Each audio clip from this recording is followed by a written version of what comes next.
In three, two, one. Hey, mamas. With this first episode, I am so excited. I would just love to give you a quick look into what led me to start the Mamas Redefine Success podcast. So let's journey back in time, BC, before children. And I use that term on purpose because just like this world looked different before Christ came into it, your world is going to look a lot different than before children came into it. And we're going to talk a lot about that on the podcast and how this is an amazing thing. And you may have to go on a journey to redefine what success looks like to you now, post children. But once you take those steps, you will thrive in who you are truly meant to be. And that is so exciting. But for now, I'm going to give you a glimpse into how I ended up here. So after I graduated from college, I got into advertising. I was an account executive in television and radio, and my main role was to find new clients and manage them. I did this for a little over 10 years and I loved it. I loved it. I ate, I drank, I slept, work. And since TV and radio were always on the air, I was always on call. And honestly, I kind of liked it that way. I was definitely a workaholic. I was always thinking about new ideas for my clients, new ways to grow my business and theirs. My favorite clients were even the ones that would let me help them with their entire marketing. I'd write their commercials and be in them. My job and the success that I had in it defined me, and I let it. Until the days when that job became more like a chore. And what I loved about it, like helping my clients and doing all of those things, became more like a bureaucracy with paperwork and budgets and detail work and things that did not matter to me. And everything had changed. And so I decided I was going to leave media completely. And even though that was a really hard decision, I knew it was the right decision for me at the time. And y'all, we are going to talk a lot on the podcast about listening to your gut, that inner voice when it comes to finding your true north. So I digress. Back to the story. After leaving media, I made a couple pivots in my career, and I wound up getting licensed in insurance and investments. And I was teaching financial education to families just so they knew how the financial world worked before making their decisions with their investments. You guys, I thrive when I'm helping people. I also love learning about people. And ever since I can remember, I was always reading, listening, attending conferences in self-development. I'll never forget going on a family vacation one summer when I was younger, and we were in like beach chairs on the beach. My mom and I were reading, and she looked over at me and she was like, Danielle, why are you reading that? Don't you just want to relax? And I was reading The 7 Habits of Highly Effective People by Stephen Covey and loving every second of it, you guys. I am a novel girl. Like, this is a fun read for me. I am obsessed with all things self-improvement. And if you haven't figured it out yet, I tend to immerse myself in anything that I'm passionate about, whether it's my career or things or people I love. I put my heart into it and I tend to go all in. So it shouldn't have been that shocking to me when I became a mom that I would be an all-in mom. But because of how I defined myself up until that point, I was actually a little lost. And when my first was born, Gabriella, I decided to go back to work part-time. I asked the company that I worked with if I could take on their marketing.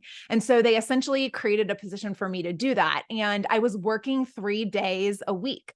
And I thought that's what I wanted. I was sending Gabriella to daycare, and I was missing many of her firsts. And honestly, I was feeling like I should be home with her, not because she hated school, but just because I knew that she would have preferred to be with me. Like, she even told me that. And I truly wanted to be with her. So once I had number 2, Michaela, I knew I couldn't do it anymore. And so I resigned. And while that was my choice and what I really wanted, once I was in it, I found myself going a little stir crazy with mom life. The lack of adult conversation, feeling like a milk factory, having two in diapers because the first decided she was going to revert back to diapers since I was clearly taking care of her sister. She thought I would take care of hers, right? There's just an aloneness that you feel when you're dealing with all the things that keep you up at night about your kids and your feelings. But you don't really talk to people about it because you kind of think you're crazy yourself. So you're sure everyone else would think you were crazy if you said what you were feeling. Um, and then you stack on the dishes and the laundry and the cleaning and the mess.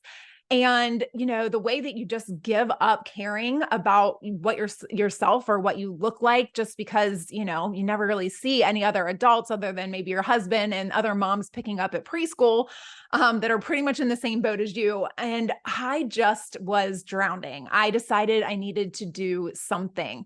And my husband had this great business idea.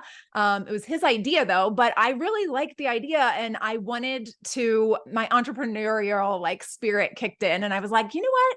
I should do this. I should start my own business. And so I did. I started Date Deputy. It was a company that I designed dates for couples. I planned the dates. I booked the reservations. It was a lot of fun.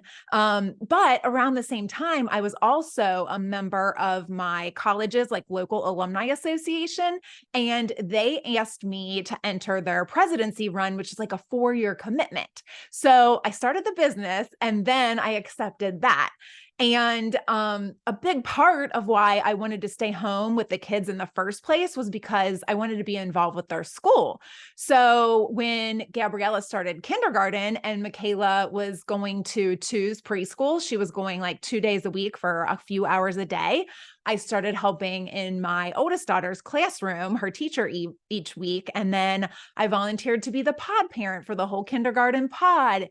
And I was also helping at the preschool when they needed me. So I was stretching myself very thin, so thin that one day when I got out of bed, I could not stand up. Literally every time I tried to stand up, I would almost pass out. I had to have my kindergartner call my parents, who brought over my grandma's transport chair to get me to the hospital, because I could not stand up. My heart rate was so high and my blood pressure was so low that they couldn't even get a reading on me.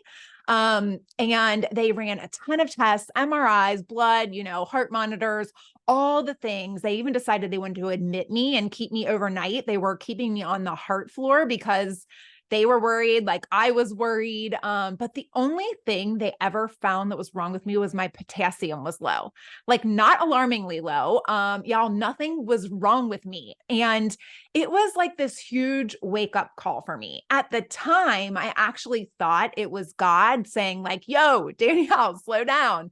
But getting closer to God over the last few years, I now realize that he's not the one that actually hurts us. He's just always there to help us when we get knocked down. And there had been so many times that God had been trying to tell me things that I had dismissed, either done nothing about it or outright ignored what he was trying to, give me these little hints and cues, and just your gut, again, tuning into that intuition. But I thought he just hit me upside the head with a 2x4 and said that I need to listen.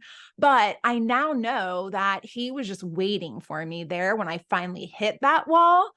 And back then, after a lot of reflection, I decided to step back from the business that I had started. So I continued the presidency that I was doing and volunteering and momming, of course. But my health, it still wasn't right. I was in a lot of pain, and it had been this kind of pain. It was joint pain, all this pain in my body.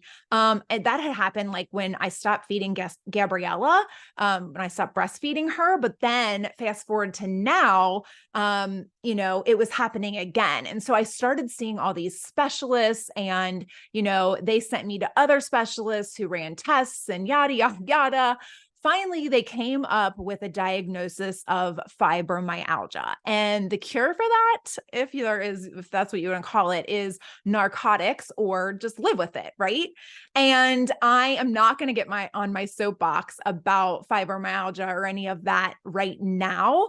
But what I decided to do was I made a lot of changes in my lifestyle, and we will talk about some of those later, and we'll talk a lot also about, what you can do, like how you can tune into your body in future episodes, because you guys, I still wasn't aligned with my true north at that point. And this was actually just the beginning of a downward spiral for me. So let's jump forward to when the world shut down, when everyone became like so polarizing in their beliefs, so divisive.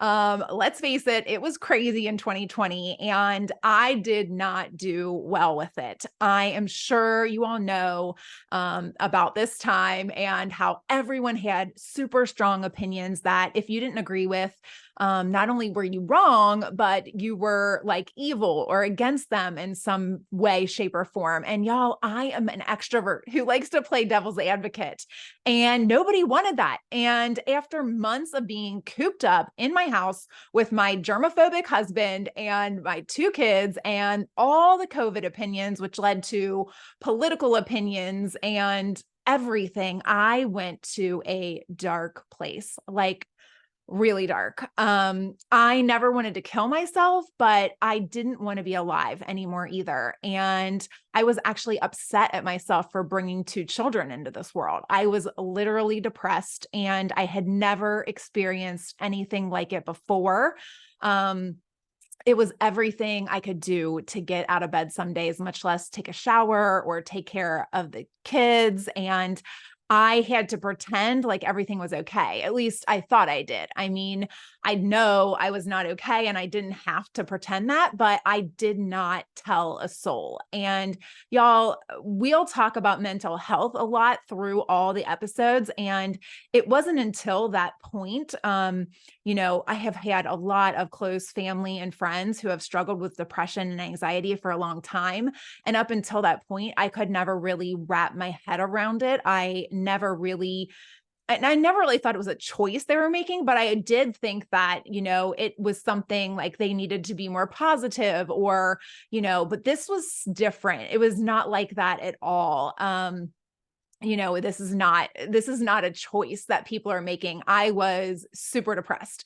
And I didn't tell a soul, like I said, but out of the blue, an old coworker friend reached out to me about like a ridiculous business opportunity. And my first thought was, are you kidding me? Like, I can barely take care of myself right now. And I'm going to have to start homeschooling a kindergartner and a second grader in a few weeks. Like, are you kidding me? But something made me say that I would take a look at her business opportunity, and I keep my word. So I did. So 5 days later, after feeling like I couldn't shake this company and their heart and mission, I said yes to starting a new business again, when I needed nothing new on my plate. I was literally wondering if I was crazy when I said yes, because I don't do things half-hearted, but this time I was listening to my gut.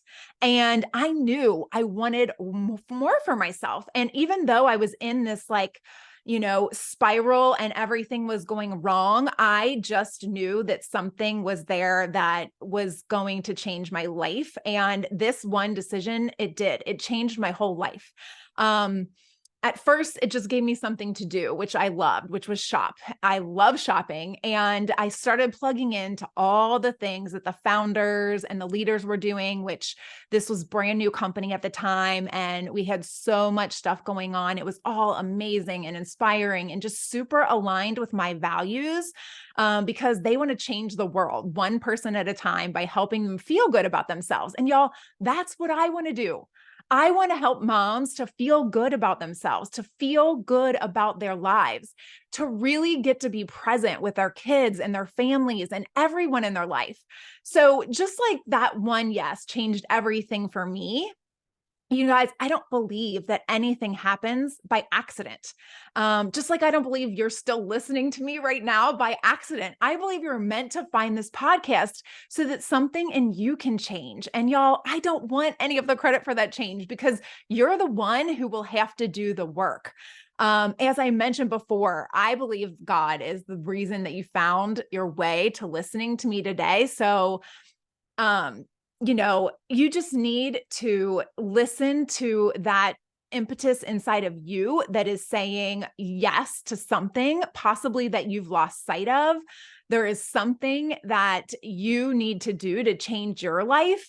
Because don't get me wrong, I love my kiddos. Like with all my heart and soul, I would die for them. I'm sure you all feel me on this. Like we don't even know the kind of love that we're capable of until we have children, right? But also, you need time for yourself. All the things you do in life cannot be for your kids or for anyone else for that matter. Even if they're still breastfeeding and you are their everything, you can get out and take a walk, do some yoga, find a mom's group where you can talk to other adults, listen to an audiobook or a podcast like this one would be great. But I've learned so much in the past 3 years since I pulled myself out of the depression. I have done a lot of work on myself to get here. And like I said, I've always loved self-improvement and learning. And I knew I wanted to take my knowledge of that and share it with other moms. So this podcast is for you if you're a mom who's in that dark place, or if you're a mom who is brand new and you're feeling overwhelmed. I want to help you never see that dark place. And then for those moms who really aren't depressed, but you just know you want more, and you know there is more in this life that you can have for yourself, but you just don't know what or exactly how to get those answers. I want to help you because I've been you, all of you. I am far from a perfect mom, even if that exists. It just doesn't. But I am still on my own journey. And I believe that journey will never stop. But with what I've experienced and come out on the other side of, I believe that I can help you navigate your journey with maybe less potholes and construction. Like you guys, I'm really married to this journey idea. Okay. But that's what I plan to do with Mama's Redefine Success. So I hope you'll embark on this journey with me because I know I'm going to keep moving forward towards my true north. And my hope is that you will too, and we can do this together.